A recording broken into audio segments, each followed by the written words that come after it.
हम लोग संधि पढ़ रहे थे और संधि में दीर्घ संधि तक हम लोगों ने पढ़ी। आज हम लोग स्वसंधि का जो दूसरा भेद है,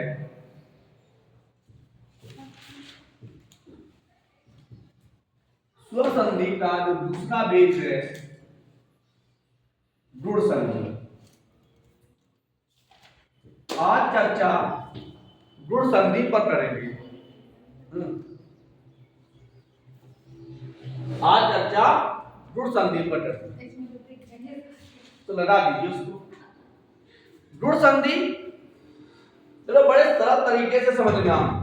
जब अ के बाद ई उ तथा ऋ आता है। क्या आता है? यदि आ के बाद ई उ तथा ऋ आता है तो क्रमशः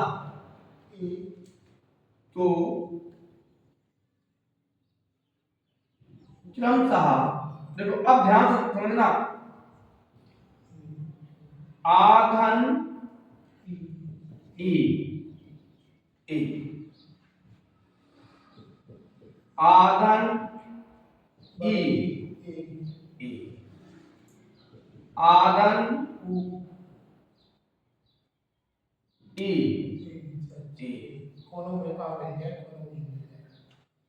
आधन समझ आया? यानी कि छोटे आ के बाद यदि ई आती है तब भी ए बनेगा, बड़े आ के बाद बड़ी ई आती है तब भी ए बनेगा, बड़े आ के बाद छोटी ई आए तब भी ई बनेगा, और छोटे आ के बाद बड़ी ई आए तब भी ए बनेगा। इसी प्रकार आदन उ हम एक ही साथ लिख दे रहे हैं। आदन उ दिखाई दे रहा है? आदन उ और आदन रे बराबर हो जाता है। अब एक उदाहरण ध्यान से समझना। कोशिश करेंगे कि इस तरीके से समझें कि वही उदाहरण आ जाए जो उदाहरण आपको मिल सकते हैं। वैसे छोटे छोटे उदाहरण बताएंगे। सबसे पहले हमें आदन ई बराबर ए। देखो संधि ये चार अर्थ थी, तुमको एकदम पूरा जिज्ञा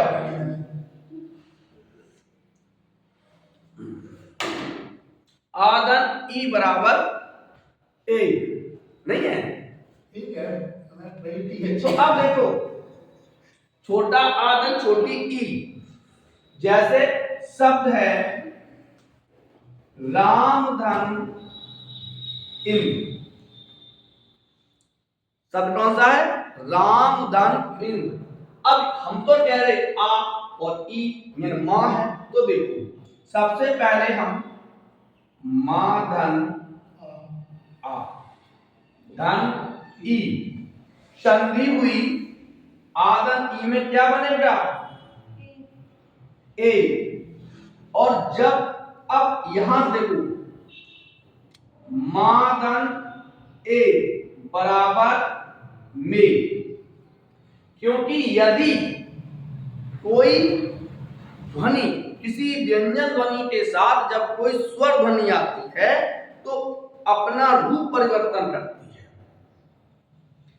केवल ये हिंदी की एक विशेषता है कि यदि स्वर ध्वनि के बाद व्यंजन ध्वनि के बाद स्वर ध्वनि आती है तो क्या होता है? स्वर अपना रूप परिवर्तन कर देता है। जैसे हम कहें तादन आ, तो देखिए ता आटा। और एक चीज, एक गीत सुना होगा, पानी रे पानी तेरा रंग कैसा, जिसमें मिला दूं लगे उस जैसा। जब आप फिर मिलने के बाद पानी की विशेषता है, आप किसी में भी मिला दीजिए पूर्व उसी जैसा हो जाता है, लेकिन अपना स्वभाव नहीं छोड़ता। दूध में मिला दो कैसा हो जाएगा? दूध जैसा हो जाएगा। गन्ने के रस में मिला दो, मीठा हो जाएगा, लेकिन अपना स्वभाव नहीं छोड़ेगा। उसी प्रकार हमने का धन आ का उच्चारण किसका होगा? आ का। मां आधा माधन ए क्या हो गया? मे ए निकला। तो अब शब्द हो गया रमेश, रामेश, सॉरी रामेश। क्या हो गया? रामेंद्र। अच्छा रामेंद्र,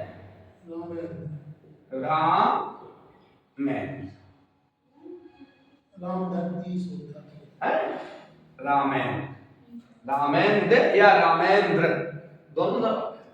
तो समझ में आया कि यदि अब एक दूसरा लिख लेते हैं, शायद गलत जगह पे है,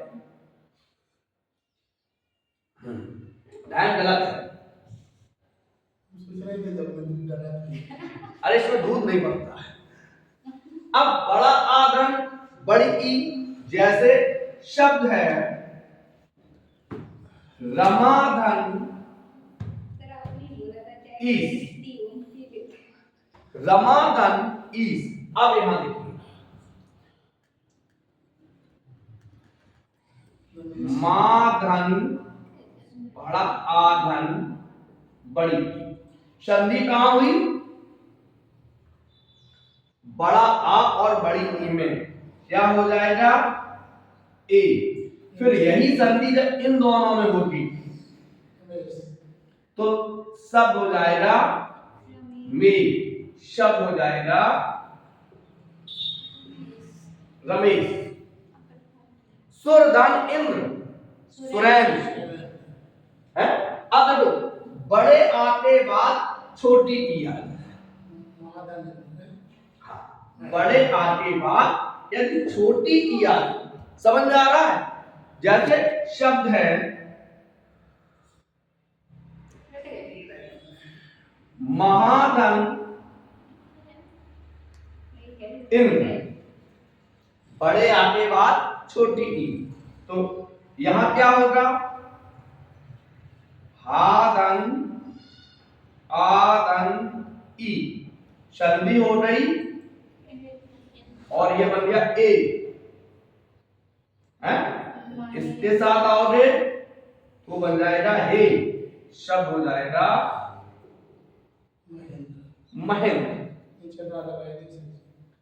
अरे लग जरा सब समझता है, हम इतने होशियार।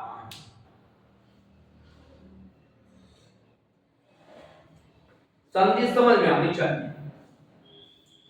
अब आता है छोटे आ के बाद बड़ा आ, छोटे आ के बाद बड़ी ई, तब भी क्या बनेगा? ए। जैसे शब्द है गणधन गणधन ईस, अब इसमें भी क्या होगा? राधन आधन ई बराबर ए, इनकी होगी थोड़ी गणेश। गणेश किसका पर्यायवाची है? गणेश किससे कहते हैं? गणेश कहते कैसे? बात ये नहीं, मैंने हम भी जानते हैं भगवान गणेश, लेकिन यहां पे जो शब्द है गण के ईश कौन है? गण से कहते हैं। गण माने होता है समूह। भगवान के जो छोटे छोटे देवताओं के समूह बने थे, उनके भगवान शंकर के पुत्र वो है। समझ में आया? जैसे अब शब्द आ जाए आधन उ बराबर उ, जैसे शब्द है पारधन उपका, पारधन उपका। अब यहां देखिए सबसे पहले क्या होगा? रा धन आ, अभी तो रा बनेगा। धन उ, संधि होगी यहां पे तो हो जाएगा ओ रो। तो अब जब यहां चलेगा तो इसका रूप परिवर्तन हो जाएगा रू। शब्द हो जाएगा परोपकार।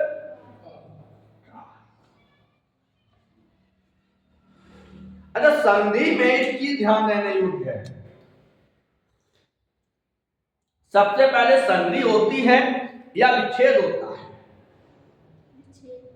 हाँ, सबसे पहले विच्छेद होगा, विच्छेद से संधि होगी, संधि से विग्रह होगा, तब समास मिलता है, और विग्रह जब मिलता है तो सामासिक पद बनता है।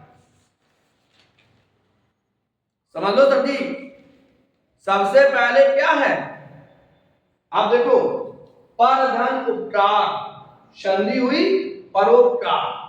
आप जब इसको तोड़ोगे आप तो विग्रह निकलेगा, दूसरों पर माने दूसरों पर किया गया उपकार, दूसरों पर किया गया उपकार। अब तत्पुरुष समास हो जाएगा, मैं पेपर, अधिकरण तत्पुरुष।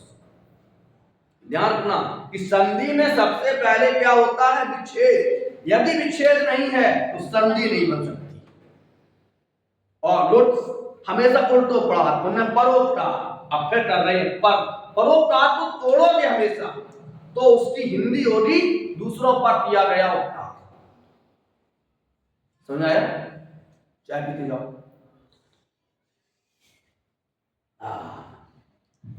चाय है तो चाह, जान है तो जहान है, वरना सपा करके मैदान है। बड़ा आधन छोटा उ बराबर बड़ा। अब देखिए, महाधन उदय, अब यहां पे संधि कहां होगी, इन दो वर्णों के बीच में। तो सबसे पहले संधि वाला वर्ण निकालें, हा धन बड़ा आ धन उ, संधि हो गया ओ। अब इन दोनों की संधि होगी। अच्छा, एक चीज बताओ, जब ये दो वर्ण मिलते हैं, एक चीज नहीं सुनो, जब ये दो वर्ण मिले तो किस नियम, इन्हें कहते हैं संहिता। इन्हें क्या कहते हैं, बिना संहिता के संधि नहीं होती। संहिता क्या है, वर्णों की अत्यधिक निकटता, वर्णों की अत्यधिक निकटता हो, जो हा भी है और ओ भी है। अगर हम इसको अलग लिखें तो क्या हो जाएगा, हाउ, और हमें क्या चाहिए, हो। अगर हम दोनों को अलग अलग लिखें तो शब्द होगा हाउ, और हमें चाहिएगा हो। तो वर्णों की अत्यधिक निकटता क्या कहलाएगी, संधि कहलाएगी। तो हो जाएगा महोदय। छोटा आधन बड़ा, तो है छोटा आधन बड़ा, जैसे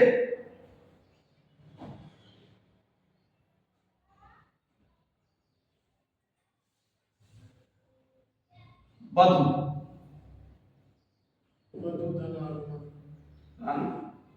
उत्सव, उत्सव, छोटा उधन छोट नहीं, ये तो गड़बड़ हो जाएगा, ये तो गुड़ संधि पढ़ रही थी।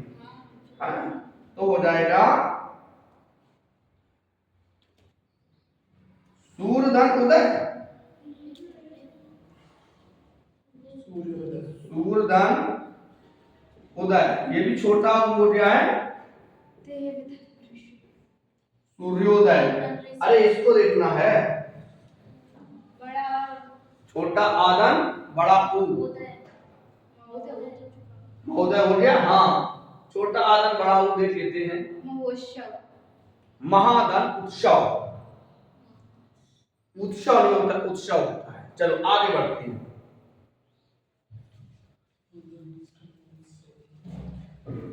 आदन रे, जैसे देवदान ऋषि। अब यहां देखिए ध्वनि प्लेटी, देवर्षि, देवर्षि, महादान, ऋषि, महर्षि। सही है। तो ये थी आपकी गुण संधि। यदि आ के बाद ई उ तथा ऋ आता है तो ये क्रमशः एक ओ अर में बदल जाते हैं। इसका सूत्र है आदि गुणा। अगली संधि है वृद्धि संधि। स्वर संधि का जो तीसरा पार्ट है वो है वृद्धि संधि। वृद्धि संधि, वृद्धि माने होता है बढ़ना, वृद्धि माने बढ़ना। अब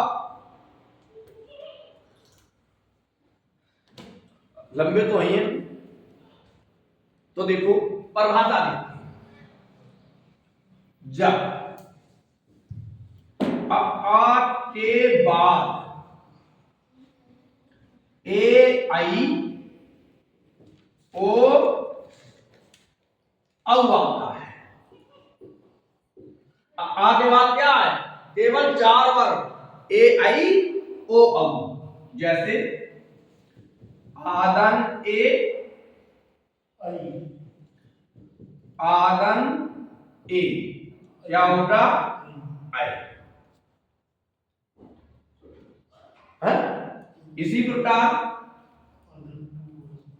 आदन उ नहीं, एक प्रकार हो, आदन ए तब भी आई होगा, और आदन आई तब भी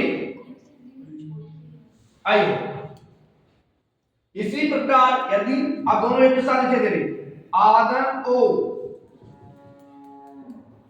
औ और आदन औ बराबर औ, चाहे छोटा हो या बड़ा। समझ आया? और ये अति महत्वपूर्ण है, इनमें हमेशा जैसे एक धन एक, अब यहां पे टा है और यहां ए है और संधि होनी है आ और ए में, तो टा में सबसे पहले हम व्यंजन को अलग करेंगे, धन, आ धन ए, संधि यहां हुई, क्या हो गई? आई। अगर यहां चढ़ाएंगे तो शब्द हो जाएगा कई, नया शब्द बन जाएगा एक कै। मम धन ए, मम धन ए, नियम वही है, मा धन आ धन ए, ममय। समझ में आ रहा है? सरल है, हिंदू नहीं है। दूसरा देखते हैं। अब बड़ा आधन एक, जैसे सदाधन एव,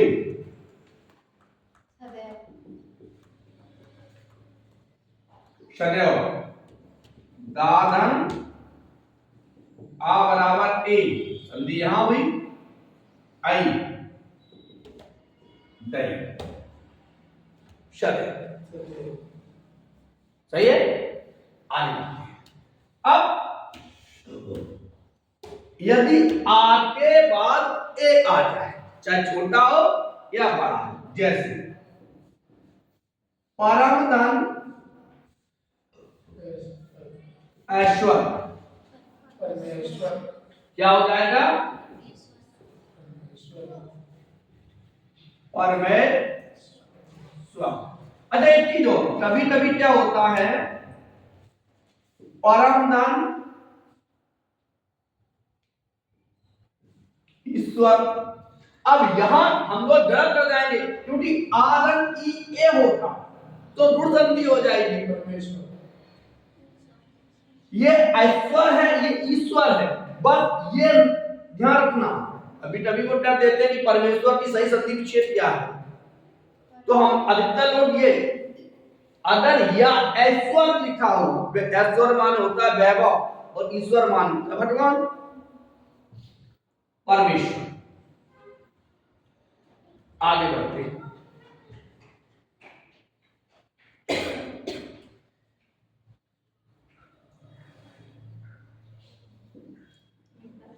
महाधन ओज, अब आगन ओ, संधि क्या होगी? औ हौ मौज।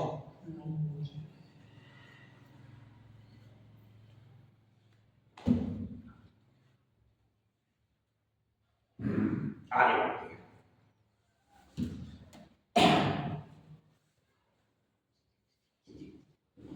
बनधन औषधि, तो आ और औ, आ कहां है इसमें? सबसे पहले ना को तोड़ेंगे, फिर धन औ को निकालेंगे, इन दोनों में संधि होगी, संधि क्या बन जाएगी? औ, और जब इस पे चलाएंगे तो ये हो जाएगा नौ, सब हो जाएगा बनौ सदी। अब एक चीज ध्यान रखो, बनौषधि में कौन सा समास है? बन की औषधि, बनौषधि, संबंध तत्पुरुष।